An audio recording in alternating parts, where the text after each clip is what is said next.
तो है गाइस, ये है अटैक ऑफ डेथ एनिमे का एक और न्यू एपिसोड। तो इस एनिमे के लास्ट में हम लोगों ने देखा था कि जो एलेक्स होता है वो अपनी मॉम से बात करने के बाद वहां से निकल जाता है और पार्टी खत्म होने के बाद सभी लोग अपने अपने घर जा रहे होते हैं। और यहाँ पर जो एलेक्स होता है वो फिलिप के पास जाकर उससे दोबारा माफी मांगता है और यहाँ पर जो फिलिप होता है वो शर्माते हुए कहता है कि कोई बात नहीं। और यहाँ पर जो व्यूला होती है वो एलेक्स को शुक्रिया अदा करती है कि पियानो बजाकर उसने पार्टी में उसकी बहुत ज्यादा मदद की और उसी के ऊपर गुस्सा करते हुए वो वहाँ से निकल जाती है। और घर जाते समय जो एलिस होती है वो एलेक्स को कह रही होती है कि अगर वो सैडी के और भी ज्यादा करीब आ गया तो इससे उसे बहुत ज्यादा बुरा लगेगा। और वो ये भी बताती है कि सैरॉन को इटर्नल स्लीप के कर्ज से कोई भी दिक्कत नहीं थी, क्योंकि सैडी ने वादा किया था कि वो एलिस की बीमारी को हमेशा के लिए ठीक कर देगी। पर लेकिन सैरॉन को इस बात से बहुत ज्यादा बुरा लग रहा था कि उसके सो जाने के बाद सैडी के पास बात करने के लिए कोई भी नहीं रहेगा। और यहाँ पर जो एलेक्स होता है वो सोच रहा होता है कि पास्ट में जाने के बाद अगर उसका फ्यूचर बदल गया, मतलब कि जो उसकी इतनी ज्यादा अच्छी जिंदगी चल रही है वो सब बर्बाद हो जाएगी। पर लेकिन अपना कर्ज तोड़ना और एलिस से शादी करना, इसके लिए उसे पास्ट में जाकर अपने कर्ज को तोड़ना ही होगा। और इस बात से एलेक्स बहुत ज्यादा उदास होता है और एलेक्स को उदास देखकर जो एलिस होती है वो उसको खुश करने के लिए उसके बहुत ज्यादा पास आ जाती है। और जो एलिस होता है वो ये सब चीज देखकर और सुनकर डिसाइड करता है कि जो बचा हुआ एक हफ्ता है वो सभी के साथ मिलकर बहुत अच्छे से बिताएगा। और तभी सीन शिफ्ट होता है और मैं कब वो जैन को दिखाया जाता है। यहाँ पर जो जैन होता है वो कब से कह रहा होता है कि सैडी हमारा दिमाग पढ़ सकती है, इसलिए हमें फाइट के दौरान हैंड साइन का इस्तेमाल करना चाहिए। और फिर ये दोनों कुछ हैंड साइन ट्राई करते हैं और जो जैन होता है वो 2-3 के आंसर एकदम सही देता है। और कुछ देर बाद ये दोनों मार्केट में घूमने के लिए बाहर निकल जाते हैं और तभी उन दोनों को वहाँ पर निको, इची और फ्ली से उन लोगों की मुलाकात होती है और उन्हें पता चलता है कि ये तीनों इन दोनों से मिलने के लिए आने वाले थे। और यहाँ पर जो निको होता है वो जैन से पूछता है कि अकेडमी से आने के बाद तुम यहाँ पर अपने टाइम मैजिक की प्रैक्टिस कर रहे हो जैसे तुम अकेडमी में किया करते थे, जिस पर जैन उसे कोई भी रिप्लाई नहीं देता है। पर लेकिन जो कफ होती है वो बताती है कि जो जैन है वो सर्कस में बहुत ज्यादा मेहनत करता है और साथ ही टाइम निकाल कर अपने टाइम मैजिक की प्रैक्टिस करता है। तभी जैन निको से कहता है कि जिन लोगों के साथ मिलकर तुमने पहले सैडी को डिफीट किया था, तुम उन लोगों को अपनी मदद के लिए वापस क्यों नहीं बुला लेते हो। जिस पर निको बताता है कि सैडी से लड़ने के बाद बहुत सारे लोग मर चुके थे और साथ ही बहुत सारे घायल भी हो चुके थे और उनमें से कुछ ऐसे लोग थे जिन्होंने अपना मैजिक ही खो दिया, इसलिए हम उन्हें मदद के लिए नहीं बुला सकते हैं। और निको बताता भी है कि एलेक्स ने निको को मना लिया है सैडी से बात कर सब कुछ ठीक करने के लिए। और निको कहता भी है कि उनके पास इस बार भी बहुत सारी पावर्स है, जैसा कि निको, फ्ली, इची, कव, जैन और उनके क्लासमेट सीनियर्स। और यहाँ पर जो निको होता है वो जैन को बहुत ज्यादा इंपॉर्टेंट बात कहता है कि अगर जैन पास्ट में गया तो सबसे पहले सैडी उसी के पीछे आएगी उसका टाइम मैजिक छीनने के लिए। इसलिए जो निको होता है उससे कहता है कि तुम टाइम पोर्टल बनाकर फ्यूचर में ही रहो। पर लेकिन जो जैन होता है वो ऐसा करने से मना कर देता है, क्योंकि जो एलेक्स है वो जैन का बहुत ज्यादा अच्छा दोस्त है और एलिस और एलेक्स ने कफ और जैन की बहुत ज्यादा मदद की है, इसलिए अब उन दोनों का फर्ज बनता है कि वो एलेक्स की मदद करे। और तभी सीन चेंज होता है और मैं एलेक्स को दिखाया जाता है जिसे एलिस बता रही होती है कि आज रात को होने वाले हैं। और तभी हमें रात का सीन दिखाया जाता है जहाँ पर हम देखते हैं कि एलिस के घर के अंदर गर्ल्स पार्टी चल रही होती है और यहाँ पर भी कफ ABCD सीख रही होती है। और यहाँ पर व्यूला को कैटो से पता चलता है कि जो डेलथ है वो ह्यूमन बनने की खोज में लगी हुई है, इसीलिए वो आज यहाँ पर नहीं आ पाई। और ये बात सुनकर जो व्यूला होती है उसे ऐसा लग रहा होता है कि वो फालतू में वॉल्टर को अपने साथ खींच लाई। और तभी हमें एलेक्स, जैन और वॉल्टर को दिखाया जाता है। यहाँ पर एलेक्स उन दोनों को बता रहा होता है कि जो सैडी हो माइंड रीड कर सकती है और साथ ही वो उनके दादा विक्टर से बहुत ज्यादा प्यार करती थी, पर लेकिन उनके मर जाने के बाद वो बहुत ज्यादा अकेली हो गई। पर लेकिन यहाँ पर जो जैन होता है वो उन्हें इन सब बातों में कोई भी इंटरेस्ट नहीं होता है, उसे तो सिर्फ लड़कियों की नोटी बातों में ही इंटरेस्ट होता है।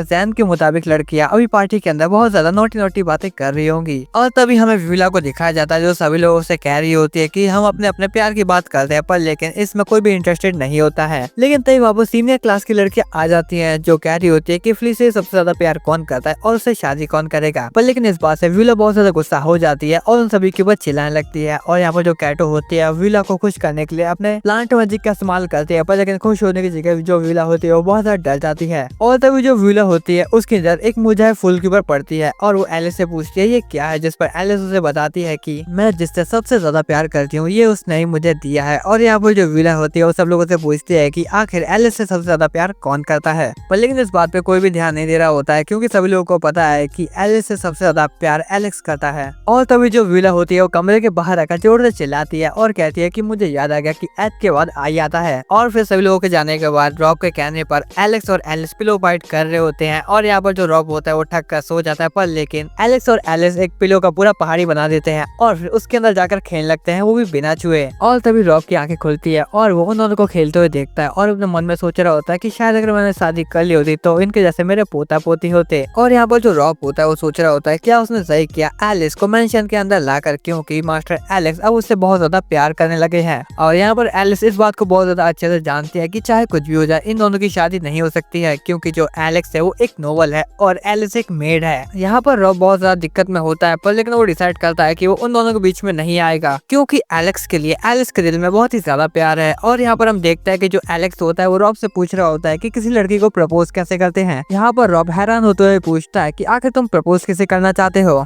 यहाँ पर एलेक्स रॉब को बताता है कि वो एलिस को प्रपोज करने वाला है और वो कहता भी है कि वो जानता है कि वो एक नोबल है, इसलिए वो उससे शादी नहीं कर सकता है। पर लेकिन जब एलेक्स बहुत ज्यादा बुरी कंडीशन में था तो एलिस ने उसका पूरा साथ दिया था, इसलिए अब एलिस चाहता है कि वो उसे शादी करके उसे सारी खुशियां दे जो वो डिजर्व करती है। एलेक्स की इन बातों को सुनकर रॉब का दिल पिघल जाता है और रॉब कहता है कि उसे लड़की को प्रपोज करना नहीं आता है क्योंकि उसने कभी भी किसी लड़की को प्रपोज किया ही नहीं है। पर लेकिन वो उसे सलाह देता है कि तुम एलिस के लिए जो भी फील करते हो तुम उससे साफ साफ बता सकते हो, वो तुम्हारी बात को जरूर समझेगी। और बस इसी तरह समय बीतता जाता है और एक दिन जैन कफ को एक कैमरा देता है जिसके अंदर वो अपने करीबियों की फोटो क्लिक कर सकती है और यहाँ पर वो एलेक्स और एलिस की फोटो क्लिक करती है और यहाँ पर जो एलिस होती है वो एलेक्स की फोटो को अपने लॉकेट में रखती है। इससे हम ये पता कर सकते हैं कि जो एलिस है वो एलेक्स को कितना ज्यादा पसंद करती है। और बस इसी तरह दिन बीतते हैं और वो दिन भी पास आ जाता है जिस दिन उन्हें पास्ट में जाना होता है और सब लोग अपनी अपनी तैयारी कर रहे होते हैं। और यहाँ पर जो विला होती है वो एलिस के पास आकर उससे बात करती है ऐसे नॉर्मली, और जो एलिस होती है वो बातों ही बातों में विला को बता देती है कि वो उसके बड़े भाई एलेक्स को बहुत ज्यादा प्यार करती है। और ये बात सुनकर विला बहुत ज्यादा हैरान होते हुए खुश भी होती है कि एलिस ने उसके ऊपर भरोसा करके उसे ये बात बता दी। पर लेकिन विला ये भी जानती थी कि उनकी माँ इस रिश्ते के लिए बिल्कुल भी नहीं मानेगी। पर लेकिन जो विला होती है वो एलिस को गले लगाते हुए कहती है कि चाहे कुछ भी हो जाए मैं तुम्हारे साथ ही हूँ। और फिर उसी रात जो एलिस होती है वो एलेक्स को बता देती है कि उन दोनों का बीच का सीक्रेट उसने विला को बता दिया है। और ये बात सुन के विला ने उसे गले भी लगाया था। पर लेकिन जब ये बात एलेक्स को पता चलती है तो वो बहुत ज्यादा जल रहा होता है विला से क्योंकि एलिस ने उसे गले जो लगाया था। पर एलिस एलेक्स को शांत करते हुए कहती है कि हमें पास में जाकर बस तुम्हारे कर्ज को तोड़ने पर ही ध्यान देना चाहिए और अगर एक बार कर्ज टूट जाता है तो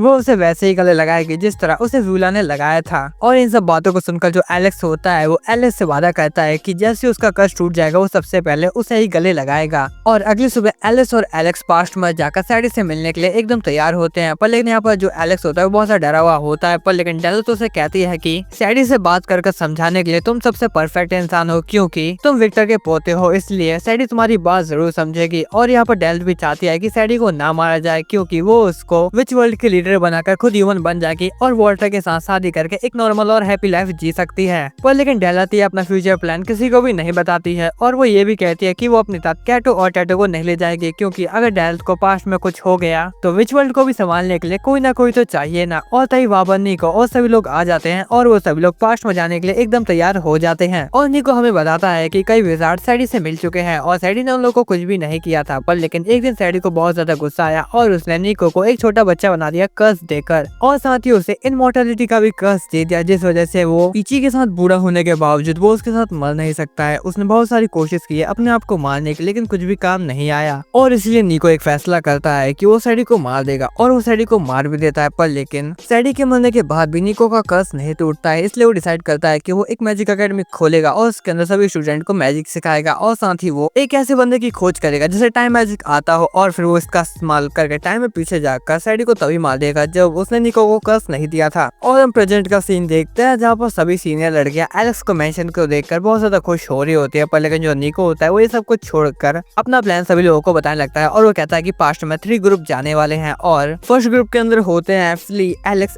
एलिस, जैन, वॉल्टर और डेलर। इस ग्रुप का काम होता है सैडी को मनाकर और अपना दोस्त बनाकर उसे फ्यूचर में लाना क्योंकि अगर वो पास्ट में रहती है तो इससे वो कुछ भी बदल सकती है। और अगर एलेक्स अपना काम ठीक से नहीं कर पाता है मतलब कि सैडी नहीं मानती है तो जो दूसरा ग्रुप है वो सैडी से लड़कर उसे वापस फ्यूचर में लेकर आएगी जिसके अंदर है कफ, निको, इची। और जो लास्ट ग्रुप होता है वो इन सीनियर लड़कियों का होता है जो फ्यूचर में रहेंगी और जो जैन होगा वो अपने टाइम पोर्टल को हमेशा खुला रखेगा। और अगर ये दोनों ग्रुप सैडी को मनाकर या फिर उससे लड़कर उसे फ्यूचर में नहीं ला पाते हैं तो सीनियर लड़कियों का ग्रुप पास्ट में जाकर उन सभी की मदद करेगा सैडी को रोकने के लिए। और इन सब में विला का काम होता है फ्यूचर में रहकर इन सभी लड़कियों के ऊपर नजर रखने का ताकि ये कोई फालतू हरकतें ना करे। और हम कफ को देखते हैं जो निको की इतनी सारी बात को सुनकर तो सो जाती है और यहाँ पर जो निको होता है वो डेल से एक सवाल पूछता है कि अगर हम पास्ट में जाकर सैडी से फाइट करते हैं तो वहाँ पर ऐसा कौन है जो उसकी मदद करेगा उस फाइट में। जिस पर डेल तो उसे जवाब देती है कि वो पास्ट वाली डेल होगी जो उसकी हर बात मानती है। तो निको सभी लोगों को प्लान बता देता है और यहाँ पर जो जैन होता है वो अपना टाइम पोर्टल खोल लेता है और जो फ्ली होता है वो सभी को कहता है कि तुम सभी लोग मुझ पर भरोसा कर सकते हो, मैं दूसरों को नुकसान पहुंचाने से ज्यादा सभी की भलाई के बारे में सोचता हूँ। और टाइम पोर्टल में जाते समय जो डेल होती है वाटर को कहती है कि मैंने ह्यूमन बनने के लिए सारी चीजें ढूंढ ली है और मैं चाहती हूँ कि जो सैडी है वो जिंदा रहे ताकि वो उसको विच वर्ल्ड की बॉस बनाकर खुद वॉल्टर से शादी करके एक हैप्पी लाइफ जिए। और यहाँ पर जैन अपने टाइम मैजिक में इतना ज्यादा अच्छा होता है कि वो सभी लोगों को लेकर एक ही बार में पास्ट में आ जाता है। और यहाँ पर जो डेल्थ होती है वो पास्ट में आने के बाद कहती है कि जो सैडी है वो हमारी प्रेजेंस को महसूस कर चुकी है, मतलब कि उसे पता चल चुका है कि हम सभी लोग पास्ट में आ चुके हैं। तो हे गाइस, ये वीडियो यहीं पे खत्म होती है। वीडियो कैसे लगी कमेंट में बता देना। नेक्स्ट पार्ट के लिए कमेंट कर सकते हो। मैं तुमको मिलता हूँ एक नेक्स्ट वीडियो में। Thanks for watching this video guys.